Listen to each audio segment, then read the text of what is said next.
Hello, friends. I am Chevee. Welcome to my shed. How are you today? How's life in your world? How's things where you are? I hope it's fantastic. It's pretty good here. It's a little bit cold.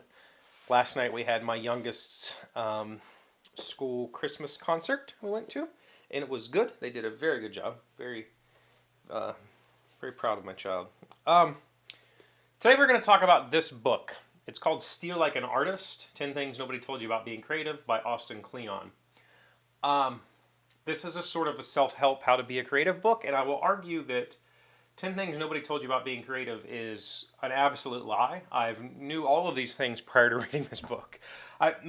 So I don't dip my toes into self-help all that often because they're usually just regurgitations of the same thing.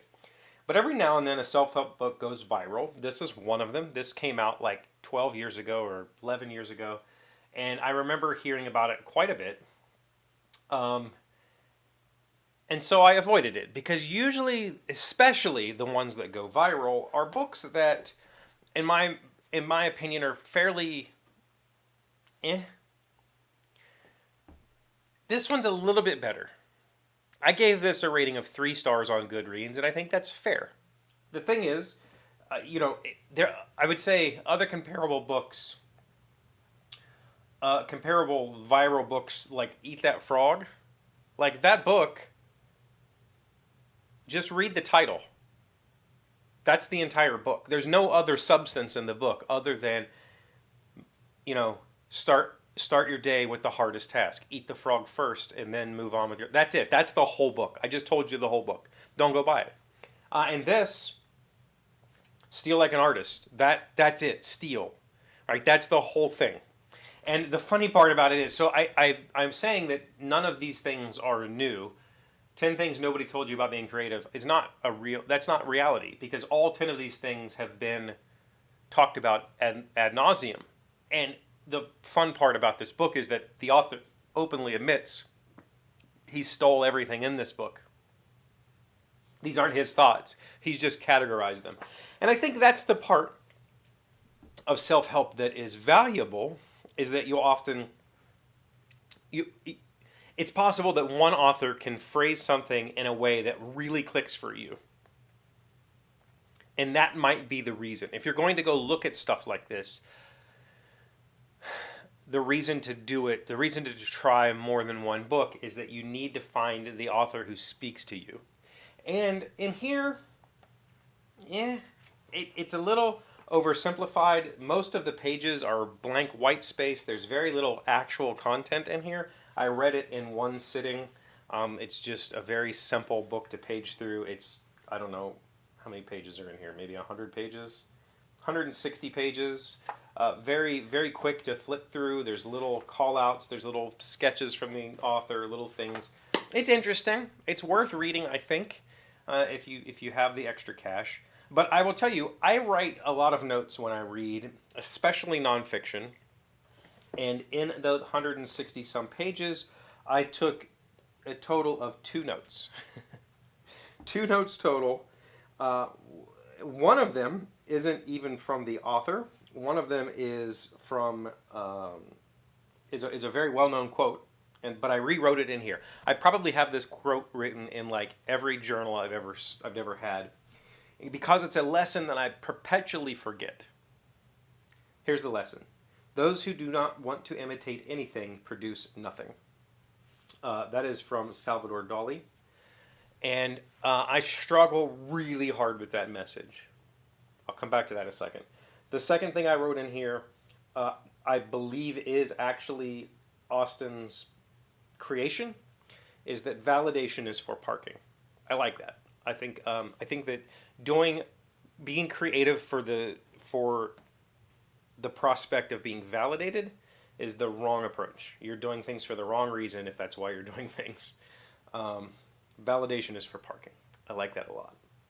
So I wrote that in. That's it. Those are 160 pages. I wrote down 2 things because the rest was just the norm. It was just the regular stuff that you've probably read or seen if you've been on any sort of self-help journey. But it's an interesting book. It's got lots of little doodles and fun little imagery. So to go back to the Salvador Dali, I think that was in like the very first chapter, right? It's called, I think it's just called Steal Like an Artist. That's the first chapter, the first bullet point.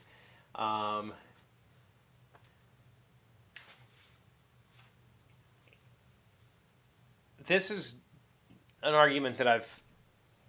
All right, let's get a little bit topical because I don't know that we've talked about this yet. I can think of a lot of reasons to praise artificial intelligence artwork, and I think of a lot of reasons that I can damn AI artwork. And I haven't talked about it a whole lot. But one of the argument points that I see passed around a lot is that the models were trained on other people's works without compensation or without approval from that person. That's exactly how every artist ever has developed their craft. Like, Picasso didn't demand that people who copied him paid him. That's how art works. Art is stealing. Art is taking in all of the ideas and making something your own. So I think that argument against AI art is completely ridiculous. Like, it's just, okay, then if you create art, you're not allowed to reference anything else. If you create art that isn't complete imitation, and so in this book, there's at some point, I'm not going to find it. Essentially, copying one artist, that's theft. If you're making a clone of artwork, that's theft. If you are copying multiple artists and combining, that's art. That's original. That's you. That's your voice. That's your method. That's your whatever. That's my argument. That argument for AI just really bothers me. Like, dude, that's how art works. Like, nothing you've ever created is original. And that's the problem that I have when I want to create, is I want to be original. But there's no shortcut to originality. Artists, people who draw, people who paint will tell you, you have to know the rules before you know how to break them. You have to break them on purpose, not because you're an amateur. And that every artist ever, you could go to a museum of modern art and see those weird paintings of just seemingly random lines. Those random lines are informed by the rules, and they're broken for very specific reasons, because that art is trained classical technique and perspective and drawing and all that sort of stuff. So you're not going to be original, and that's my problem when it comes to writing. I don't want to do the work of copying. I want to create my own thing, but you can't. Like, that's not how it works, you know? I sat down, when I did NaNoWriMo in 2020, I said in 3 years, or he was 21, whatever. I wrote a 50,000 word novel in a month for NaNoWriMo. And I had come up with this world, I had come up with this sort of magic type idea, I had come up with all of these things. And I thought these were original things, like, cool, I've got these aspects, now I just got to figure out the story, what the character goes through, the trials and tribulations, all that sort of stuff. And so I was working it out with my writer friend Scott, and I said, I've got this, and everything I rattled off that I thought was original, he goes, oh, like this, and he just picked it up. None of that is original. Absolutely nothing I thought of was original, and it somewhat deflated me, but it let me know too that I was on some sort of path.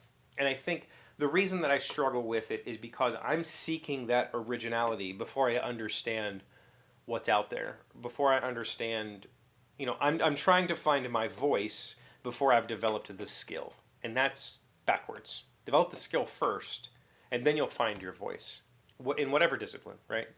Learn to do the thing. If you want to learn how to make creative furniture, you first need to learn how to make a box. You can't skip that step and just be like, well, I'm creating all this other stuff. You have to understand how boxes are made before you can design funky angled furniture, or you'll just never get it. It'll never make sense. It'll never work. It'll fall apart because you didn't understand basic construction techniques. It's no different with writing or art or carving or sculpting or whatever, photography even. I have to constantly remember that. So that's the one real takeaway I have is yet another reminder that nothing is original. You have to learn how to copy. You have to accept imitation as part of your process and move on with that. So I guess we didn't really talk about this too much. The point is, it's okay. I don't mind it. It's not preachy. It's not I'm better than you. It's a very humble approach. The author took a very humble tone and talked about his experiences with these 10 steps. So it's an interesting book. Again, I give it a 3. It's good. It's okay. It's not phenomenal. It didn't change my world. I didn't read this and then immediately walk away. It's just full of inspiration. I read it and went, cool. That's a 3 in my opinion.